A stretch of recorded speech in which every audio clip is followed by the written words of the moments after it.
Ito po ang ating gagawin ngayon, baked macaroni.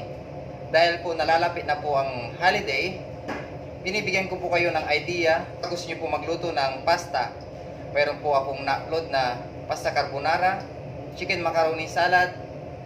Ito po ang inyong matutunghayan ngayon, ang pagluto ng baked macaroni. Pwedeng no bake at baked macaroni. Kung wala po kayong oven, pwede po yung no bake. At pwede rin po yung no bake na pantinda. Ilagay nyo lang po sa top, plastic top. May size po yun, depende sa gusto nyo size. At ito naman po, equal portion siya. Papakita ko sa video na ito kung paano gumawa ng bake at no bake macaroni. At gumawa ng bolognese sauce. Bechamel sauce ay papasadahan natin. Pero ang full version po ng bechamel sauce ay nakalagay po sa pasta carbonara. At ganun din po sa aking chicken ala king na menu na na-upload. Huwag pong kalimutang mag-subscribe sa aking channel at paki-like na rin at share. At kung gusto niyo pong mag-comment, pwede po kayo mag-comment sa baba, or kung may katanungan kayo o may nakaligtaan ako sa video na ito, pwede kayong mag-comment para po ma-replyan ko po kayo kung ano man ang inyong concern, para po magawa niyo po ng maayos ang ating recipe. Ito po kung paano magluto ng baked macaroni. Gisahin na po natin ang ating bolognese. Ito po ang ating mga sangkap na gagamitin. Meron po tayong olive oil. Optional lang po ang ating olive oil. Lagyan natin para magisa lang ang ating bolognese. Lagyan po natin ng bawang, 1/2 tablespoon. Antayin po natin mag-brown ang ating bawang. Huwag masyadong sunog, basta umamoy lang. Bigyan ng brown na. At ilagay natin ang ating sibuyas. Pag nagpa-brown, babagitin ko ang mga sangkap na gagamitin natin. Mayroon tayong 1 kilong giniling at peeled tomato at tomato sauce. Ganito po ang sukat ng tomato sauce natin, 450 grams. At ito po ay 800 grams na peeled tomato. Meron tayong 1 tablespoon na Maggi seasoning, 1 tablespoon asin, 1 cubes oregano, 1 tablespoon, at 1 tablespoon na oregano, 1/2 tablespoon na thyme dried, 1/2 tablespoon na pepper ground, at ang ating giniling 1 kilo. Isayin natin ang ating giniling. Ako natin ilagay ang ating tomato sauce at peeled tomato. Antayin muna natin mag-isa. Isang kutsa muna natin ang ating giniling para mawala yung lansa. Saka natin ilagay yung mga panimpla. Pag bago lang yung ating giniling, huwag natin hintuan na haluin dahil didikit to, masusunog. Antayin mo natin magmantika ng kaunti, saka natin tigilan na haluin. Antayin natin na ma-reduce ang kanyang tubig bago natin ihulog ang ating tomato sauce saka peeled tomato. Pwede natin itong takpan para maluto siya ng kaunti. Yan, takpan muna natin saglit bago natin ating baked macaroni na nasa Parex. Pwede ito sa baking pan na paglagyan. Ang cooking time natin is 30 to 45 minutes pag ganito na malaki. Pero pag ganitong single, ganoon din po, 30 minutes pwedeng silipin at maluto na. Ganito po yung single portion ng baked macaroni natin na nakikita natin kagaya na sa mga food chain na kinakainan natin sa labas. Bagay na bagay po ito sa ating nalalapit na holiday. Mamili po kayo sa aking mga in-upload na video. Mayroon po akong na-upload na chicken macaroni salad at pasta carbonara. At mag-upload pa ako ng iba't ibang luto ng ang ating finished product. Nandrin na po ang tubig ng ating baka. Tsaka natin ilagay yung ating mga sangkap. Unahin natin ang cubes. Durugin natin at haluin para masama siya sa gisa. Tsaka natin ilagay yung ating seasoning, asin, at paminta. Mamaya natin ilagay yung ating dried herbs para hindi siya masunog. Mapait kasi pag medyo nadumikit siya, nasunog siya. Tsaka natin ilagay yung ating tomato sauce. Antayin natin itong kumulo at ma-reduce. Pag kumukulo na siya, hinaan natin ang apoy kasi tumatalsik yan para hindi tayo matalsikan hanggang sa ma-simmer siya at ma-reduce yung kanyang sauce. Pwede natin ilagay yung ating herbs at aantayin natin itong maluto. Mamaya natin tikman ang ating sauce pagluto na. Kung kulang ito sa timpla, pwede tayong magdagdag ng kunting alat. Maluto ang ating sauce, ay ipapakita ko sa inyo ang paggawa ng bechamel sauce. Karoon lang kayo ng idea. At pagluto ng pasta macaroni. Bolognese sauce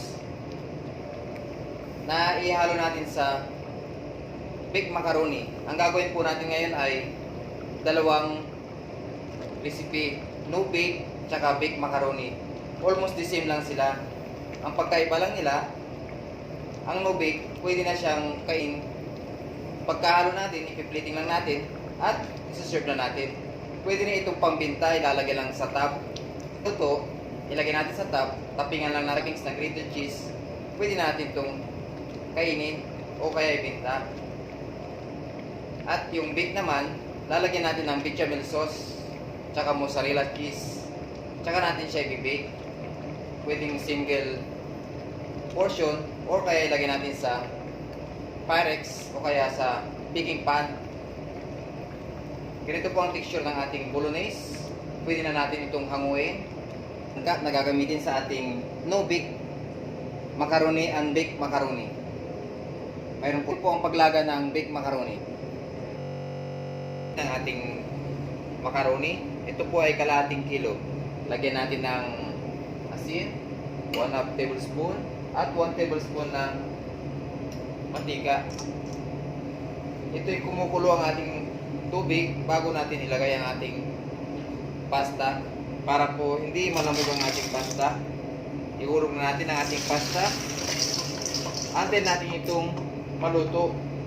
8 to 10 minutes po ang ating cooking time para maluto ang ating pasta. Pagkahulog ng ating pasta, halo-haloin natin hanggang sa magkahiwalay-walay sila. Dahil pagkahulog natin at hindi natin hinalo, dikit-dikit po sila. Hindi po maganda ang luto niya pag dikit-dikit. Antayin natin na maluto ang ating pasta bago natin ito hanguin at irarunning water natin siya. Pagkatapos natin irunning water, lagyan ng olive oil para paglamig niya, hindi siya dikit-dikit. Ang mantika po kasi ang nag-maintain ng hindi sila magdikit-dikit po ang ating pasta, hiwalay-hiwalay sila. Para masigurado tayo, kuha tayo ng isa, tapos testingin natin, kagatin natin. Kung meron pa tayo nakakagat sa loob, kung meron pa tayo nakakagat sa gitna na medyo matigas, ito yung tinatawag ng al dente. Pwede na po yung hanguin ng ating pasta. I-running water natin ang ating pasta hanggang po ang ating pasta. Hindi na tuloy-tuloy ang kanyang pagkaluto. Hindi na malalamog ang ating pasta. Lalagyan ng mantika. Lalagyan natin ng salaan sa ilalim hanggang sa tuluyan ng matiktik. boy, para lang po malagyan po ang ating pasta, hindi magdikit-dikit. Tsaka natin na imimix ang ating mga ibang sangkap para makagawa tayo ng big macaroni. Big macaroni. Ito po, paggawa ng bechamel sauce. Ang ating butter. Antayin po natin itong matunaw bago natin ilagay yung ating harina. Saka natin ihalo yung ating harina. Ang ating paghalo, tuloy-tuloy ang ating harina bago natin lagyan ng gatas. Ito yung tinatawag nilang rack ng ating broth. Saka natin ito lalagyan ng gatas. Patak-patakan natin. At saka natin haluin. Nag-mix na. Saka natin, mayroon po akong ginawang chicken a la king. Ganito po rin ang procedure ng ating white sauce. At binanggit ko rin doon ang paggawa ng pasta. May mga nag-texture bago natin siya hulugan ulit ng gatas. Para masiguro natin, tunaw siya, naluluto siya. Kasi po pag hindi naluto to, sobrahan nyo ng harina sa sukat ng butter, doon po yung hindi may iwasan talagang tambo cubes. Antayin muna natin itong bubbles, saka natin siya hanguin para luto siya. Yun ang sign. Hanguin na natin ang ating bechamel sauce. Mozzarella cheese para sa ating big macaroni. Ito naman sa no bake. At meron tayong ham. Iniwa ko na siya ng maliliit. Pwede po yung mga luncheon meat, o kaya pag gusto niyo yung mga ham na slice, pwede rin yun. Ito po yung bechamel sauce. Ilog na natin ang ating macaroni sa ating bowl. Tsaka natin paghalu-haluin lahat. Ito yung ating sauce. Pag wala kayong bolognese sauce, pwede rin po yung ordinary spaghetti sauce lang. O kaya may nabibili po tayong pasta na may kasama ng sauce, pwede rin yun. Tsaka ilagay natin yung ating ham. Tsaka natin i-mix. Natin ng bechamel sauce. Tsaka natin siya i-mix. Ayan. Meron na tayong baked macaroni. Yung ating 1 kilo, hindi na natin naubos. Meron pa tayong natira. Kaya pwede yung ating mixture na sauce para sa 1 kilong pasta. Tsaka na natin ilagay ito sa ating lalagyan. Pwede sa tub o kaya sa mga pasta bowl o kaya sa pasta plate.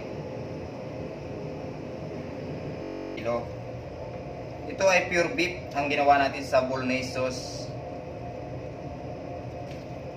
Pahaba siya, hindi siya elbow. Pwede rin yung elbow macaroni o kaya pini pasta. Minsan gumagamit din ako noon. Ito lang po yung ating cooking time sa ating pasta. Magsasampul ako ng mozzarella cheese ang ating lalagay. Kasi hindi melted cheese, pag binik natin, hindi siya magpa-brown. Ang nilalagay natin sa mga ino-open na pasta, yung mga melted cheese. Kahit anong melted cheese, kahit anong brand. Pwedeng mozzarella o kaya yung mga cheese na natutunaw pag nilagay natin sa oven.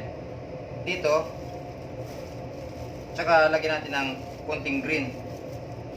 Pwedeng parsley, naman yung baked macaroni.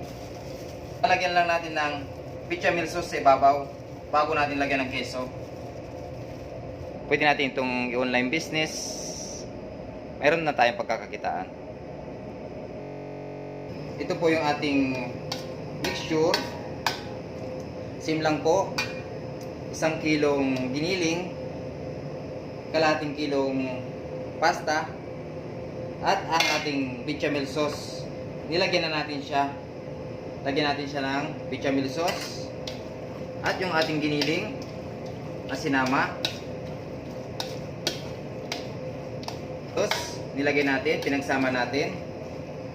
Ang gagawin natin, ilagay lang natin dito sa baking pan. Pinanin natin dito yung bechamel sauce. Ang gagawin natin, tatapins lang natin dito. Tsaka natin lalagyan ng mozzarella cheese o kahit anong melted cheese pwede dito. Yan. Tsaka natin ito ilalagyan din dito. Yung no-bake macaroni, hindi natin pwedeng i-bake yun na walang white sauce ating pasta. Hindi siya. Tsaka natin lalagyan ng keso. 45 minutes ang cooking time natin sa ating bake macaroni. Babaw. Kalat lang natin. Ilagay lang natin sa yan. Ilagay lang natin sa ibabaw ang ating mozzarella. Ito yung magba-brown siya. Na-melt na siya, hindi na natin ito kailangan takpan dahil luto na ang ating pasta. Maputod lang siya. I-check natin 30 minutes, i-check natin kung luto na at hanggang 45 minutes. Kung hindi pa naman, pwede nating dagdagan ng ating cooking time. Pag medyo may oven kasi na may singaw, medyo mabagal, matagal ang ating luto at may oven din na maganda yung kanyang temperature. At pag nagluto tayo sa oven, kailangan naka-preheat na siya para yung temperature maganda na. Ganito po ang itsura ng ating baked macaroni na iluluto. Tura. Baked macaroni. Nasa oven po siya, fresh na fresh. Yan natin at palamigin.